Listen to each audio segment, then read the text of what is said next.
Yesus mati di sini, asa malu di bar, sudah kagodok rohai, tiba di tulor lagi, tidak silang di Golgatai, lupa solo diriku tusi, capai surga pada lagi.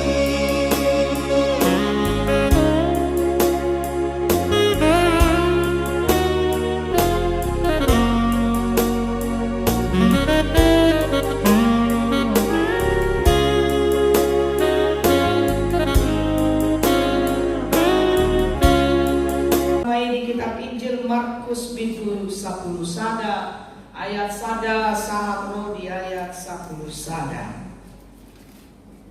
Kabuka mabibelta wajah mahita macaha secara responsoria songoron ma didok hatani di bata dihita. Dungi dina lam jonok nasida tuhuta Jerusalem tu Betfage dohot Betania na di lambung ni dolok jetu disuruh Yesus ma sisiana na dua hala.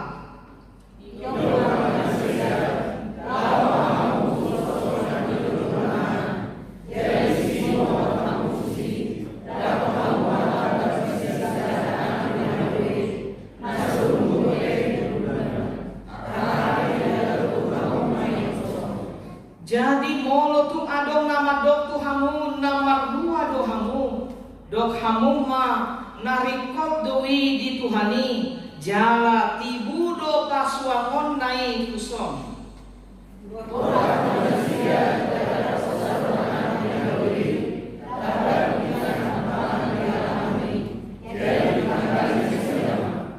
Dungi adong mahalak na jongjong di sini nama dok tu nasida nama gua dohamu nama nanggali anak ni halodei.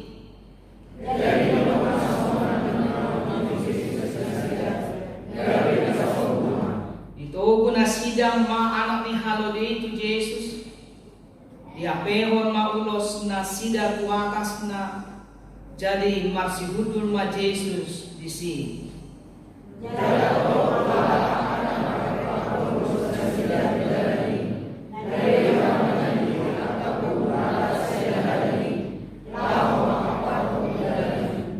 Ia akan na di jolo nang akan na wangihon siyang pudi say majojo hondo Hosiana pinuji ma na ro marhiti-hiti goar ni Tuhani.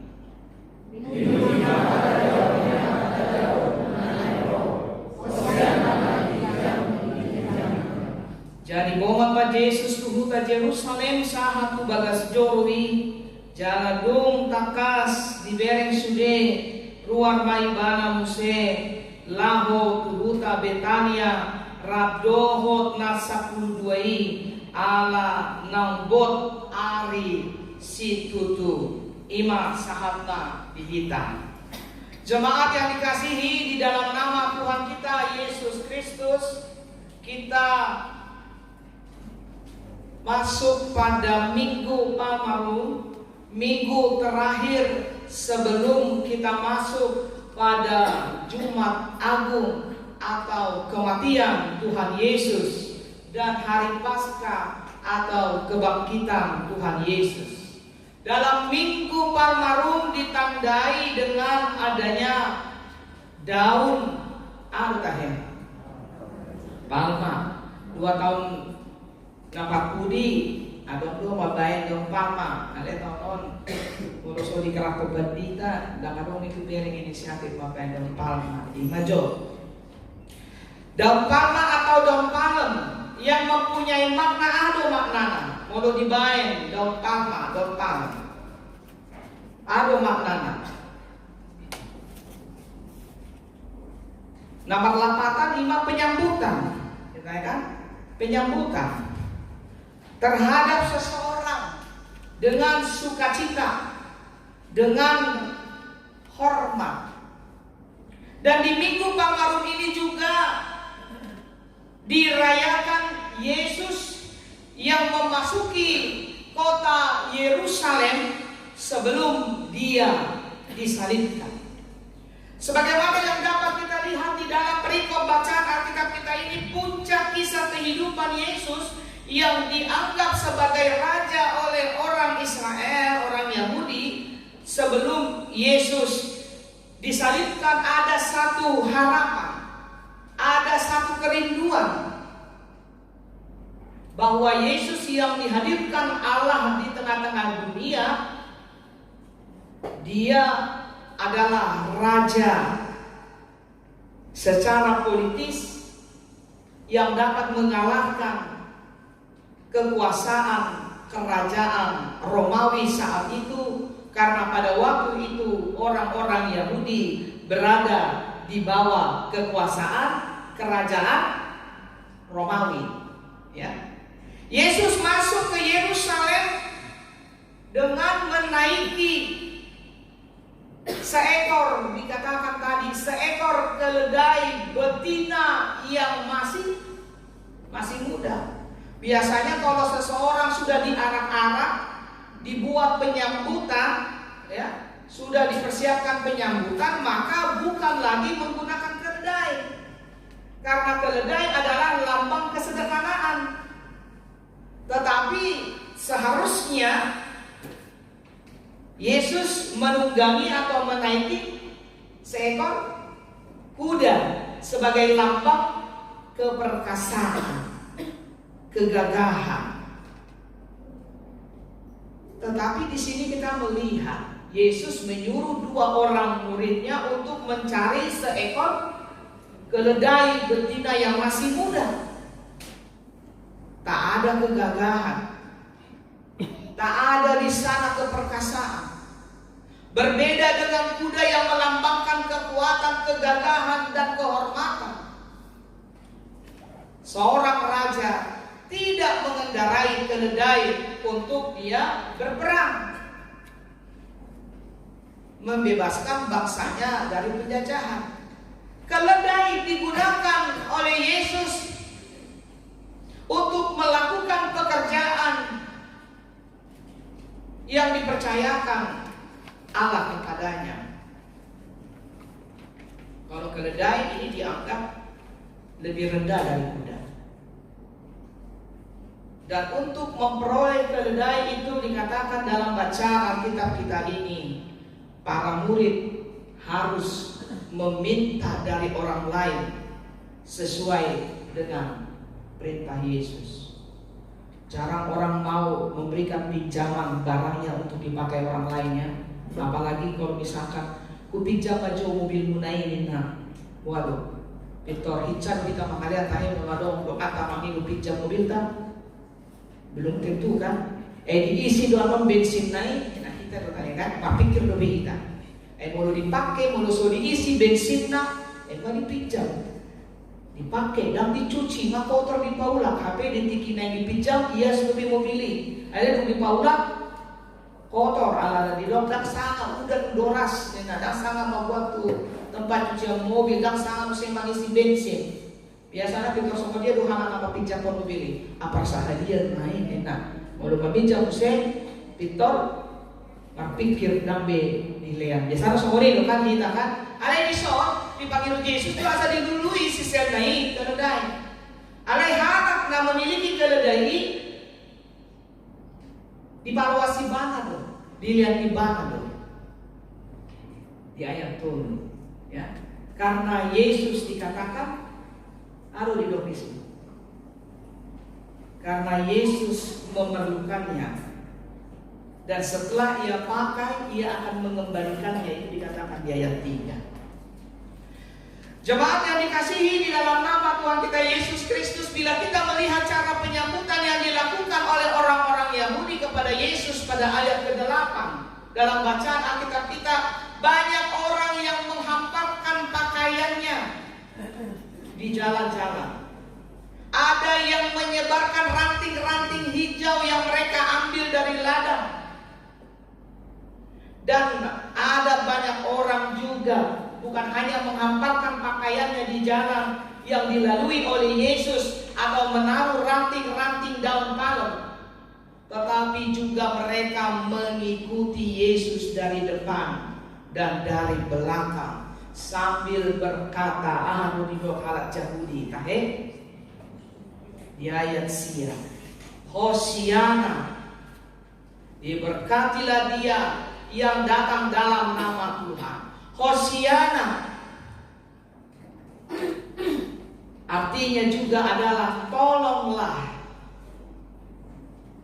Jadi nama ngido pertolongan dong. Dinaro Tuhan Yesus manopot kota Yerusalem. Nama ngalualu dong. Halak Yahudi itu Yesus. Asa dipalua Yesus nasida sian kekuasaan Romawi. Hosiana adong pakirimon di halak Yahudi. Naro Yesus songon raja ni Israel laho paluaho nasida.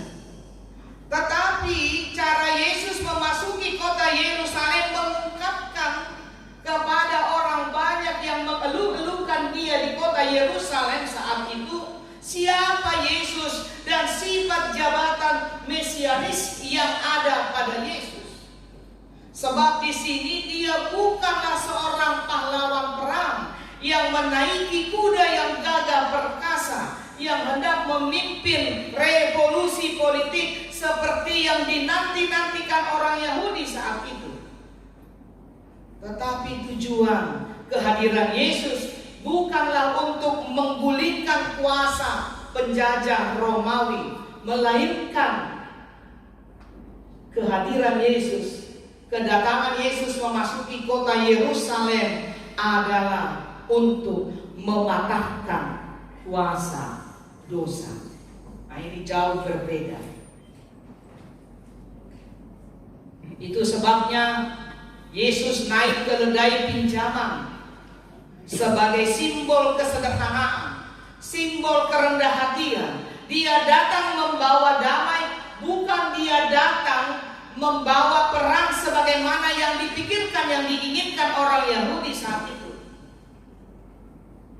Karena ketika Yesus sudah memasuki kota Yerusalem, dia langsung menuju Aharunakina di Dobison. Dia langsung menuju bait Allah. Itu kan menunjukkan bahwa dia datang bukan untuk membawa perang. Dia datang memasuki rumah Tuhan, memasuki bait suci, untuk melihat kesiapan dari orang-orang Yahudi dalam menanti-nantikan kedatangan Tuhan. Apakah orang-orang yang datang ke bait Allah itu sudah mempersiapkan dirinya dengan baik? Ternyata apa yang dilihat oleh Yesus tidak seperti yang terjadi pada orang Yahudi. Dan kita juga melihat bahwa ternyata orang Yahudi kecewa setelah mereka mengeluh-elukan Yesus dengan seruan Hosiana kepada Yesus, dengan menaruh pakaian-pakaian mereka di jalan. Karena setelah sorakan sukacita muncul perkataan dari orang-orang Yahudi kemudian, yaitu Al-Qaeda, salibkanlah dia. Yuk kan kalau kita kecewa kepada seseorang yang di awalnya kita bersuka cita dengan kehadiran seseorang, tetapi ketika kehadiran seseorang itu tidak seperti harapan kita, tidak seperti yang kita mau, ya orang itu lakukan, tentu akan ada reaksi penolakan, ada reaksi kebencian, ada reaksi tidak suka.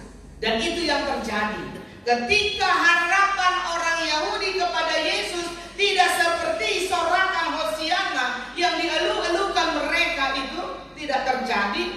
maka seruan Hosiana berubah menjadi seruan salibkanlah dia. Itu sebabnya Yesus yang datang memasuki kota Yerusalem sedang memberikan peringatan kepada orang-orang Yahudi bahwa sudah akan tiba waktunya. Yesus yang datang itu, dia datang untuk menderita sengsara di kayu salib. Dan siapakah orang-orang yang menyalibkan Yesus? Yaitu orang-orang yang percaya kepada Yesus, orang-orang yang kecewa kepada Yesus. Karena ketika dia percaya, harapannya tidak terjadi pada Yesus, keinginannya tidak terwujud pada Yesus. Itu sebabnya terjadilah pengkhianatan kepada Yesus di depan Kaisar Romawi dengan mengatakan salibkanlah dia.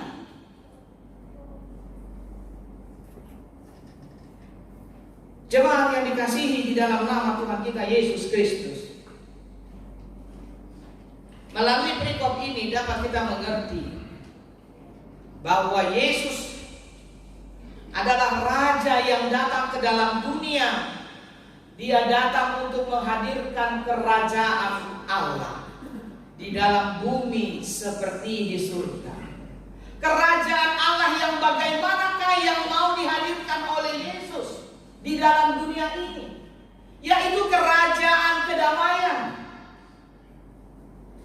kerajaan yang penuh dengan terang ilahi, supaya orang-orang yang ada di dalam dunia ini tidak lagi hidup di dalam dosa, tidak hidup di dalam belenggu dosa, tidak lagi melakukan kejahatan, tetapi orang-orang yang hidup di dalam dunia ini diterangi, disinari oleh cahaya ilahi melalui kehadiran Yesus.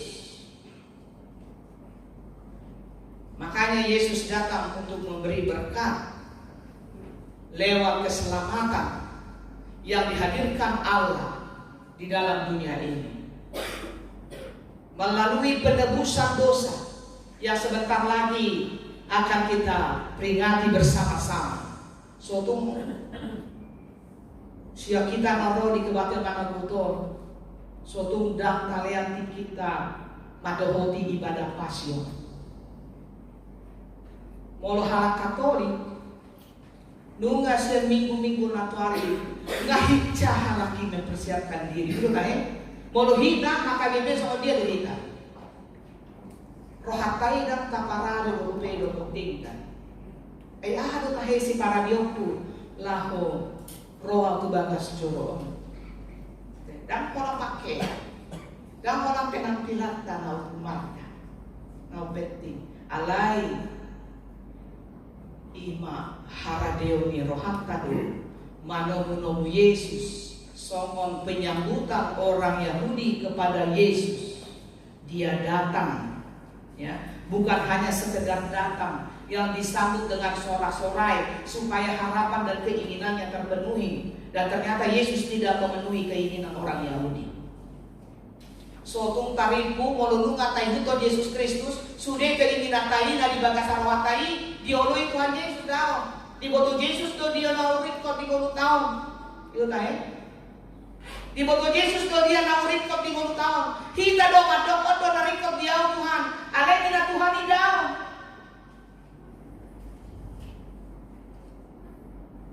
alani sotung kecewa kita di nama huton Yesus Kristus. Walau saya tahu mengikut Yesus adalah keputusanku, itu artinya Yesus juga mengajak kita mau memikul salib. Ya, tidak gampang mengikut Yesus. Suatu anon di Jumat Agung tahu hukum ulau nabadia rapi kasapanganon doh Yesus, mamangaton daging doh muda dari Kristus sama simbol di ulau nabadia, simbol hasesan di dosa, daun tajalo. Dungi taulah muse mardosa. Kalau lapat kami, sotung doh kamu bablang nabadia, bodo diulang kamu do pe mardosa. Nampak ang pamangan, luhut naik mardosa. Alani mau lawan tay itu nabadia, ulang dia taulah ni. pikiranmu dengan baik, bersihkan cara berpikir kita dengan baik, supaya Yesus datang berkenan hadir di dalam kehidupan kita. Apa yang harus kita persiapkan? Menyambut Yesus yang datang di dalam kesengsaraan, mengajak kita di dalam kesengsaraan Yesus, di dalam penderitaan Yesus. Kita merenungkan di dalam hati kita bahwa penderitaan yang kita hadapi di dalam dunia ini, pergumulan yang kita hadapi di dalam dunia ini, kesulitan yang kita hadapi di dalam dunia ini tidak sebanding dengan penderitaan yang dialami oleh Yesus, memberikan nyawanya sebagai ganti untuk penebusan dosa-dosa kita. Lalu pertanyaannya, sudah sejauh mana tingkat ketaatan, kesetiaan kita dalam mengikut Tuhan? Sudah sejauh mana kita memberikan diri kita untuk Tuhan? Oke. Suatu holang nama rumutu tu hina somong halak Yahudion. Yang diminta oleh Yesus adalah berikanlah hatimu untuk dipakai oleh Tuhan. Seperti Yesus yang menyuruh kedua muridnya untuk mencari dan meminjamkan seekor keledai betina yang masih muda. Demikianlah Yesus ingin memakai saya dan saudara untuk melakukan pekerjaan yang baik. Tanya Tuhan, Tuhan yang saya lakukan ini sudah baik atau belum? Jangan tanya manusia, jangan tanya temanmu. Unang sukun dongan samargam, unang sukun ale-alen, ale sukun baja Yesus. Tuhan nu ngasomo dia na hulau di munkon, nu ngahuleo tahe diri kon lau dipakai ko. Bicara di leon hodope.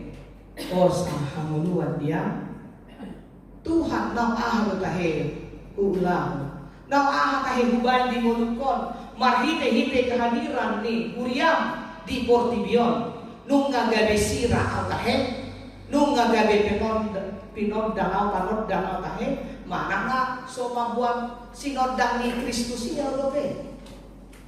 Ima sadar perenungan di Minggu Palmarumo rodo Yesus manopot huta Jerusalem, manopot halak Yahudi, asa diparani halak Yahudi, panomu-nomuan na sesungguhnya, penyambutan yang sesungguhnya, yaitu mempersiapkan hati dan kehidupan kita, karena Kristus datang ke tengah-tengah kehidupan dan ke dalam kehidupan kita. Dia datang untuk menebus dosa-dosa kita.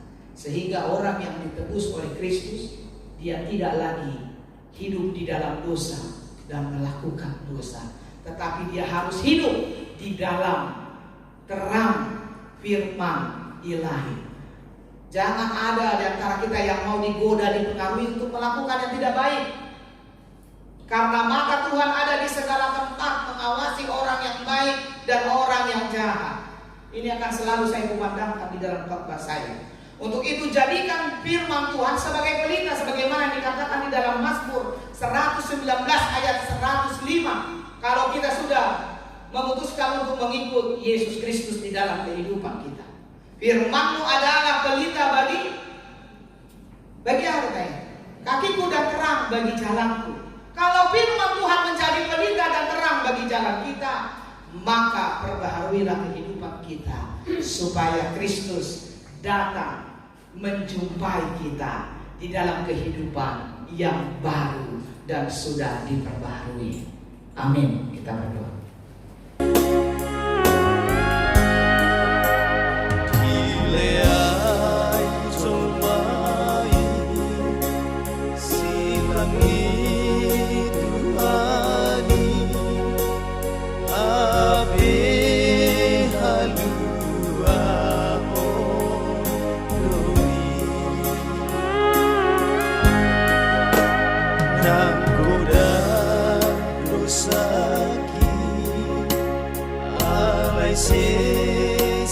Doi di bainu darna